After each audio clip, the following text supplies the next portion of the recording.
দর্শক, বন্যার খবর সংগ্রহে রাজধানীর পান্থপথে পানি উন্নয়ন বোর্ডে আছেন আমাদের সহকর্মী তাইফুর রহমান তুহিন। আমরা সরাসরি যুক্ত হচ্ছি তার সঙ্গে। তুহিন, দেশের বিভিন্ন জেলায় বন্যা পরিস্থিতি নিয়ে কি বলছে বন্যা সতর্কীকরণ কেন্দ্র ও পানি উন্নয়ন বোর্ড?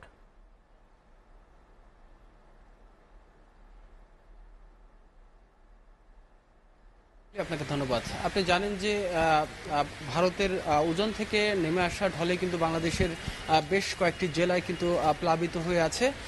আমরা সকালে কিন্তু আমরা এখানে রয়েছি। এখানের আবহাওয়া এখানকার যে বন্যা সতর্কীকরণ কেন্দ্র থেকে আমাদেরকে যেটি জানিয়েছেন যে আগামী ২৪ ঘন্টার যে অবস্থা, আর সেই অবস্থায় আগামী ২৪ ঘন্টায় কিন্তু এই ভারী যে বৃষ্টিপাত সেটি কিন্তু অব্যাহত থাকবে, যে কারণে তারা ধারণা করছেন যে আগামী ২৪ ঘন্টায় কিন্তু এই বন্যা পরিস্থিতি এরকমই থাকবে।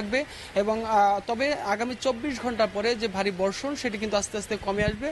তারপর থেকে তারা কিন্তু ধারণা করছে যে তারপর থেকে বন্যা পরিস্থিতি কিছুটা আস্তে আস্তে উন্নতি হতে পারে। তবে যেটি বলা হয়েছে যে এই উজান থেকে নেমে আসা পাহাড়ি ঢল আর সেই সাথে ভারী বৃষ্টিপাত, এই দুই কারণেই কিন্তু প্রত্যেকটি নদীর, অর্থাৎ এই উত্তর পূর্ব অঞ্চলের যে নদীগুলো রয়েছে সেই প্রত্যেকটি নদীরই কিন্তু বলছেন যে প্রত্যেকটি নদী কিন্তু বিপদসীমার উপর দিয়ে এই পানি প্রবাহিত হচ্ছে, যে কারণে বলা হচ্ছে যে কুমিল্লা, নোয়াখালী, ফেনী এবং চট্টগ্রাম এবং হবিগঞ্জের কিছু এলাকা আরও তলিয়ে যাওয়ার কিছু আশঙ্কা তারা করছেন। তবে সেটি কিন্তু ২৪ ঘন্টার জন্য বলছেন। তারা বলছেন যে ভারতের উত্তরপ্রদেশে কিন্তু আসলে বৃষ্টি আগামী ২৪ ঘন্টা পরে কিছু কমবে।